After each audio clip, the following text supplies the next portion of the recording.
Olá, meus caros, tudo bem? Estamos aí para dar sequência então ao estudo dos recursos e hoje então vamos dar continuidade estudando recurso em sentido estrito, o famoso RES. Pois bem, a base legal do RES está lá no artigo 581 e seguintes do Código de Processo Penal, né? Mas antes de nós estudarmos o RES propriamente dito, eu gostaria de traçar com vocês algumas considerações iniciais aí. Primeiro, com relação às decisões interlocutórias. Bom, pessoal, eu quero deixar bem claro para vocês que, em regra, as decisões interlocutórias são irrecorríveis, tá?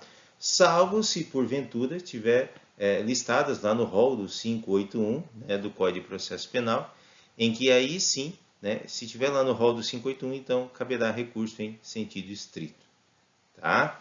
Se não couber recurso contra a decisão interlocutória e vocês verificar que essa decisão é uma decisão que pode tornar prejudicial ao interesse de vocês, né? Seja autor, seja réu, dependendo da situação, vocês então podem utilizar de um HC, um habeas corpus, ou então de um MS, mandado de segurança.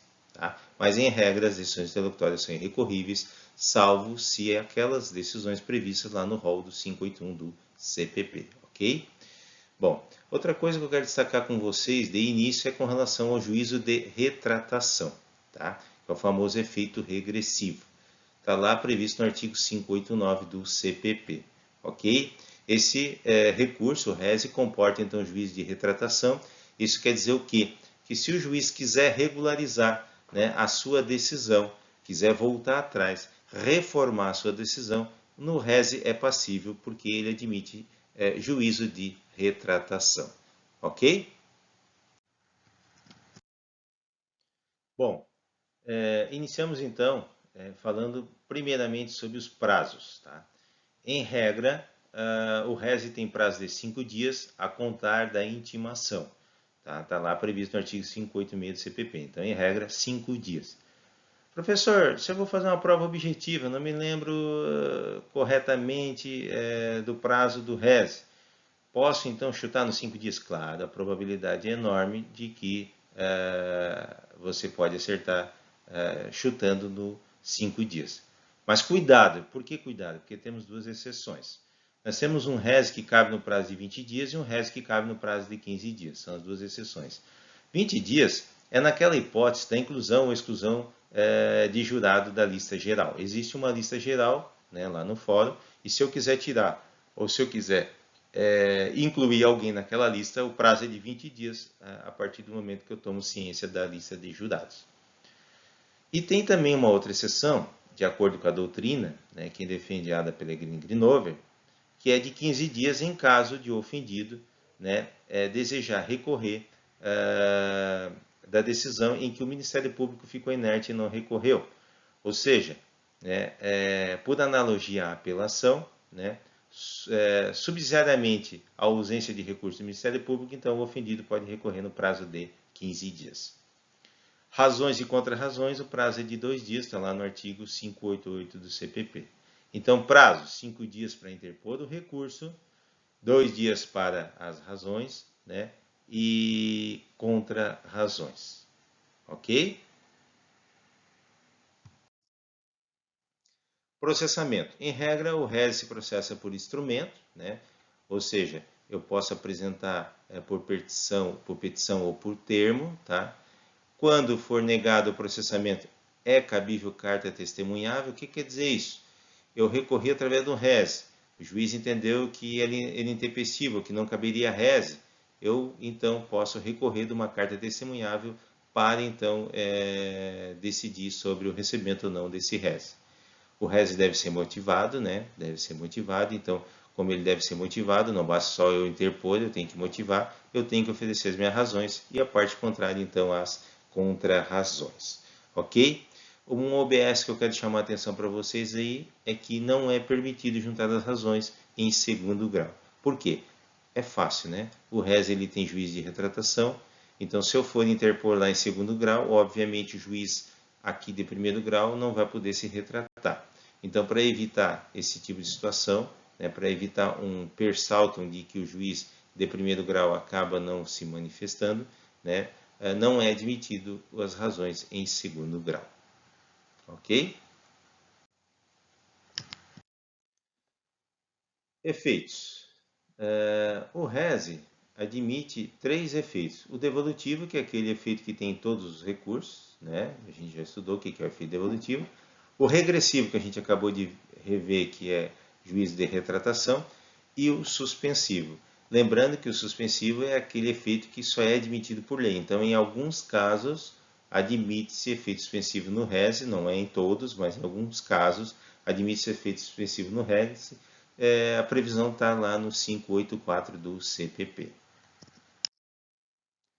Com relação à competência, né, o recurso ele deve ser interposto ao juiz, né, que é o ACO, aqui de primeiro grau, e as razões então endereçadas ao tribunal, que vai ser o ADIQUEM.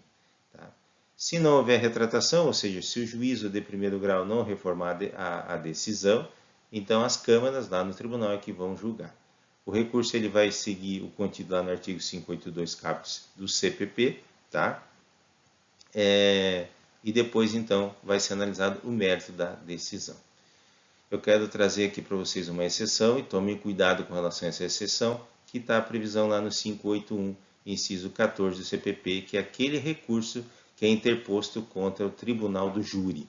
Por que é exceção? Porque como é tribunal do júri, eu vou interpor lá perante o presidente do tribunal do júri, e o próprio presidente do tribunal do júri, na sessão de julgamento, é que vai analisar o mérito se esse recurso merece ou não, né, ser reformada aquela decisão. Dando sequência, então, nós vamos para o 2.5, que é o rol do artigo 581. Eu pergunto para vocês, esse rol do artigo 581 é um rol taxativo? Ou seja, o que está ali é a única situação em que pode recorrer? Ou ele é um rol exemplificativo? Bom, na verdade, a doutrina não traz como rol exemplificativo, tá? Ela defende que é um rol taxativo. Entretanto, a doutrina mais moderna defende que é perfeitamente possível a interpretação extensiva desse rol do 581, desde que fique clara a intenção da lei de também abranger aquela hipótese. Um exemplo claro que a gente traz aqui para vocês, e que a doutrina também traz, é com relação ao aditamento da denúncia ou da queixa. Por quê? Porque lá no rol do 581 diz que caberá recurso sentido estrito da decisão, né, que não receber a denúncia ou a queixa, né, ou seja, que rejeitar a denúncia ou a queixa. Só que não fala do aditamento da denúncia. Então vamos supor que o promotor vai lá e adita e o juiz não recebe o aditamento. E aí? Cabe recurso sentido estrito? De acordo com a doutrina nesse caso, né, há uma interpretação extensiva, cabe sim recurso sentido estrito. Ok? E com relação à legitimidade? Bom, tem legitimidade para recorrer o réu, o querelante lá na ação penal privada, o Ministério Público, o ofendido naqueles casos específicos, né, fundamentados lá nos incisos 4, 8 e 15. Qualquer pessoa, mas essa qualquer pessoa não é para qualquer inciso, mas sim apenas para tirar alguém lá da lista de jurados, lá do inciso 15, e o jurado que foi excluído. Esse também, né, tem legitimidade para recorrer. Momento da decisão e cabimento do RES. Aqui eu trago para vocês 3 situações que é importante para vocês saber quando que nós vamos utilizar o RES e quando nós não vamos utilizar o RES. Tá? Então, se a decisão é anterior à sentença condenatória absolutória, né, cabe RES desde que conste lá no rol do 581. Tá? Se a decisão, ainda que constando no rol do 581, mas é uma decisão que foi proferida numa sentença condenatória ou absolutória, né, o recurso é apelação. Por quê? Porque a apelação ela cabe absorvendo o RES, tá? Porque ela é mais ampla. E se a decisão foi proferida no juízo de execução, ainda que tiver lá no rol do 581, né, o recurso que cabe é agravo em execução e não o RES.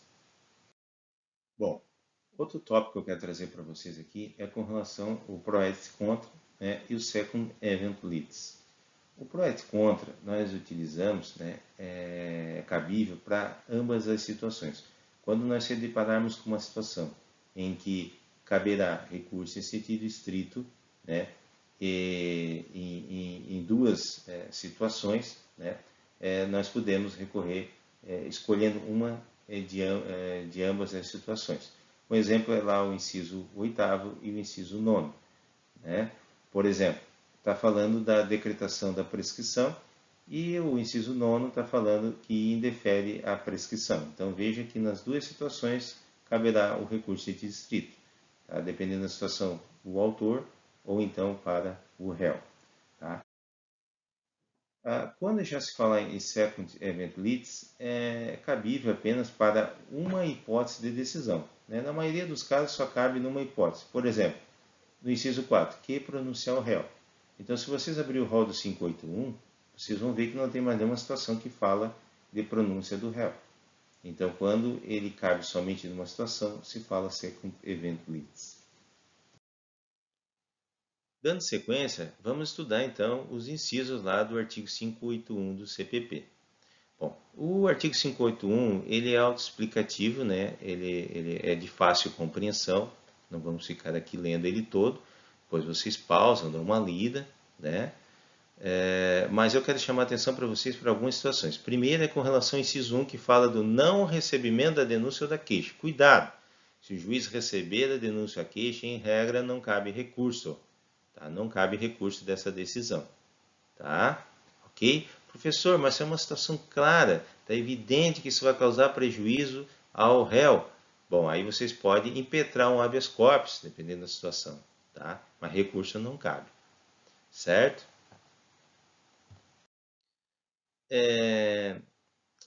Outra coisa que eu quero chamar a atenção para vocês é que tem dispositivos, aliás, incisos que estão no rol do 581, que apesar de ainda estar ali, tá, não deve mais ser utilizados como recurso em sentido estrito, mas sim como agravo em execução. Por quê? Porque são decisões que já estão na fase de cumprimento da pena, já estão lá no juízo de execução. Então, se estão no juízo de execução, na fase de cumprimento de pena, o recurso é agravo em execução e não o rese. Né? Por exemplo, negar ou revogar a suspensão condicional da pena. Veja que nós já estamos cumprindo a pena e agora a gente faz um pedido, né, de suspensão condicional dessa pena e o juiz nega. Então, nesse caso, não cabe rese, mas sim recurso em sentido estrito. Tá? Dando sequência também, lá no inciso 17, por exemplo, que decidir sobre a unificação de penas. Também nós estamos falando de unificação de penas, ou seja, se nós estamos falando de unificação de penas, obviamente, porque nós estamos na fase já de cumprimento da pena. Então, como estamos na fase de execução da pena, é agravo em execução. E assim vai sucessivamente. Tá? Bom, o que eu quero chamar a atenção para vocês, que foi inserido agora em 2019, recentemente, incluído pela Lei 13.964, que é o famoso pacote anticrime, é o inciso 25, que traz que cabe recurso antidistrito, então, que recusar a homologação à proposta de acordo de não persecução penal, previsto lá no artigo 28A desta lei, ou seja, do Código de Processo Penal. A Lei 13.964 alterou, né, o artigo 28 do Código de Processo Penal, trazendo o artigo 28A, que é o pacote anticrime. Tá? E se o juiz não homologar a proposta de acordo da não persecução penal, proposta pelo Ministério Público, tá? A parte que entender, então, lesada com essa decisão pode recorrer através do recurso em sentido estrito. Ok? Pessoal, recurso em sentido estrito é isso, tá? Fui o mais breve possível. Espero ter contribuído um pouco com vocês a respeito do recurso em sentido estrito. Um forte abraço e até a próxima aula.